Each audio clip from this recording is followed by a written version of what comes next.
Guys, we need to talk.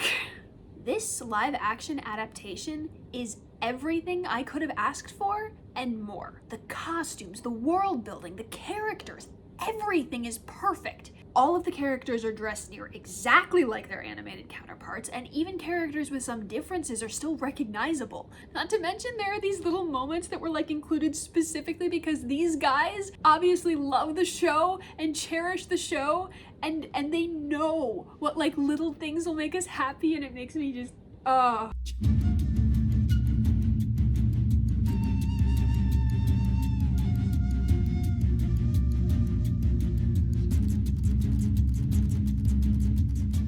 Water, earth, fire, air.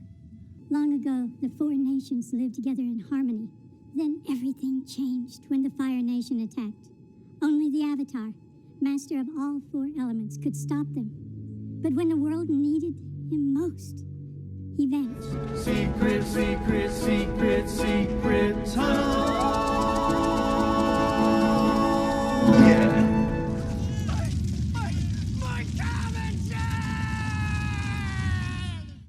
it makes me so happy. So basically this is going to be a review of the first 3.5 episodes of the Avatar The Last Airbender show. When I saw how long the first episode was, it was like an hour and 3 minutes, and I was like, oh, I'm not gonna be able to react to this. I won't be able to do any editing because this is way too long for me. I can't do it. But after 3 episodes and like halfway through the 4th, I realized I'm freaking out too much about this stuff. I need to react to the rest of it because I'm so excited. I never thought that Avatar The Last Airbender would actually get, like, at least to me, an accurate and adaptive adaptation. Yes, they changed things, but am I the only one who is like 100% okay with this new world? Because they changed some things, but I love it.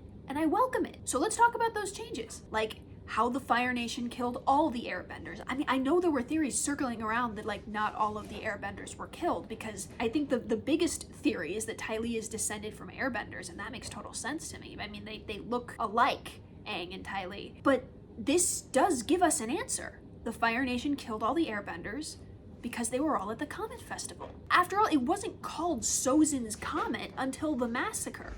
So the airbenders celebrate the comet. I mean, that makes sense. They're very spiritual beings. It's something that the airbenders cherished, and they had this whole festival set up. Sozin just raked that through the mud. I mean, now we have the implication that back in the day, the comet was actually a sign of something lovely, like good fortune or the turn of the century, you know, things like that. Maybe they marked it as the turn of the century because it literally comes by every 100 years. But no, Sozin just shows up and absolutely massacres the Earthbenders.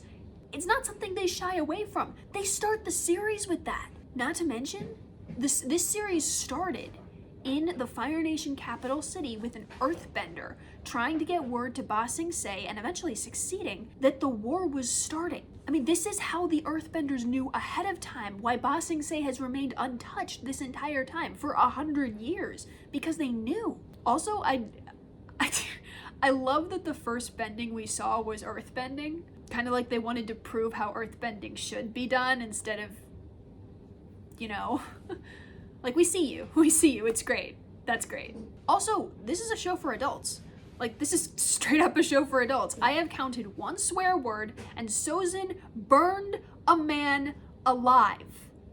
Not off screen, on screen. A man died on screen being burned alive. During the Air Nomad's, massacre scene, there's a whole lot more violence there. Gyatso was protecting a group of kids before Sozin finds him, and they have this fight, and it's implied that he dies. So, I mean, you want me to be scared of the Fire Nation? I'm scared of the Fire Nation, okay? Done deal. Do not get me wrong. I am a huge fan of these extra Fire Nation scenes that are just happening in the capital city and nobody knows that they're happening. I mean, we literally get an assassination attempt on Fire Lord Ozai from other firebenders. Like, it doesn't say that they're from the colonies or anything. And to be honest, the scene is set up so well because they're all dressed in like yellowish clothing, so you don't know if they're earthbenders, you don't know if they're firebenders. But then this suspiciously like Kevin Tran looking guy just looks up and goes, Fire Lord Ozai must die tonight!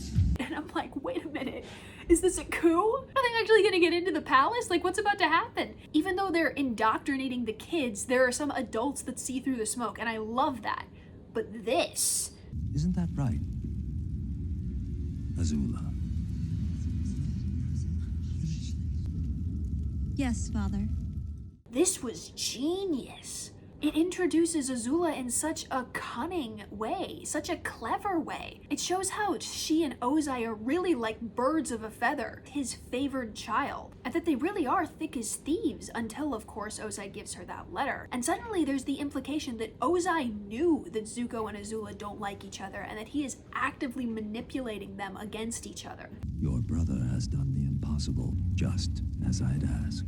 I know that that was kind of already implied, but to have it confirmed like this is so cool. And the look of like satisfaction in her eyes when these men die in front of her, like, jeez. But it's not just Azula, I mean, these kids can act. Katara is the perfect hopeful, Sokka is salty and hilarious, Aang is sunshine personified, and Zuko's desperation bleeds out of the screen.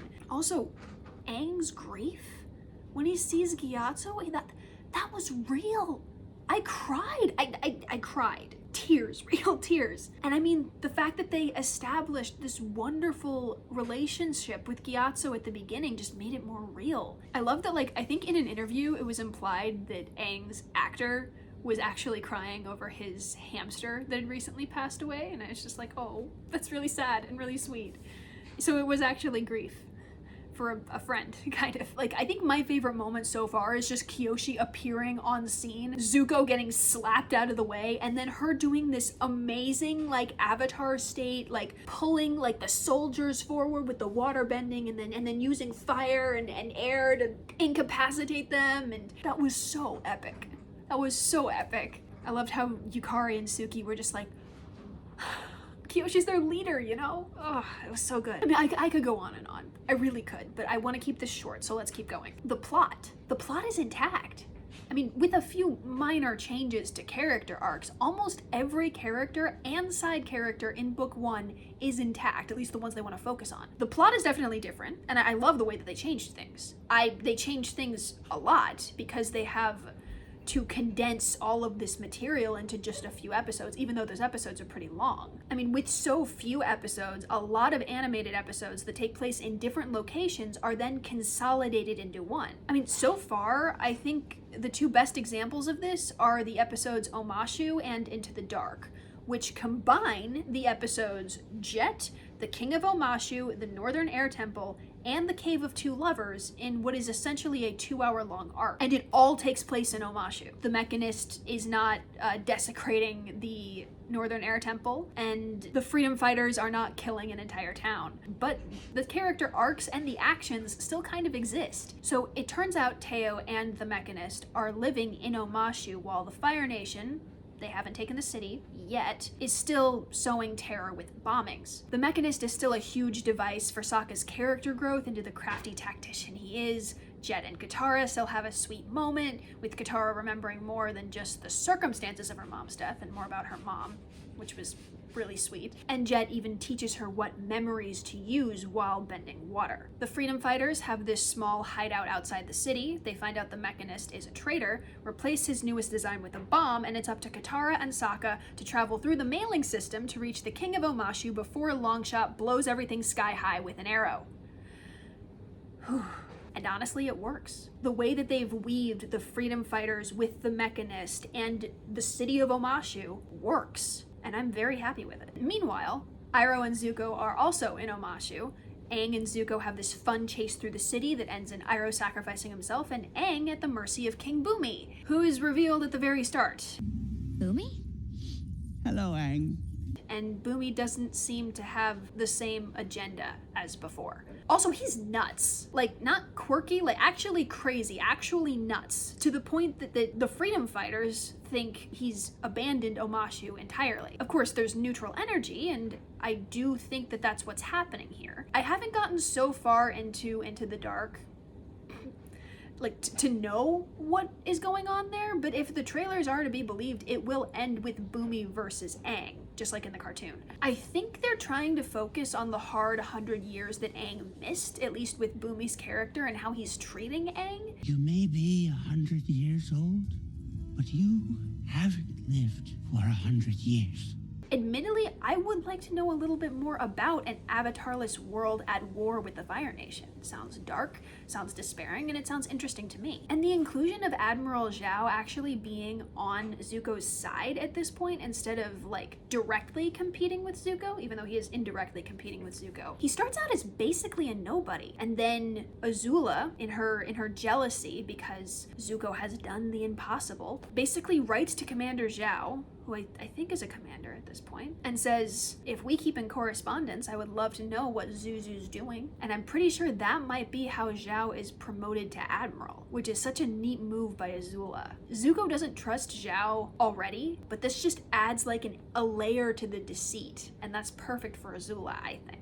Bumi aside, the biggest change they did make was Sokka, and I know a bunch of people are tizzy about that. I'm going to address that just a little bit, but honestly, I don't care. Sokka is still Sokka to me. I still love him and support him, and he is still growing. He doesn't have to be sexist to be humbled by a girl. Sokka's new flaw is that Wolf Cove is disconnected from the rest of the world and has not been attacked in years. Hear me out. Hakoda left Sokka in charge.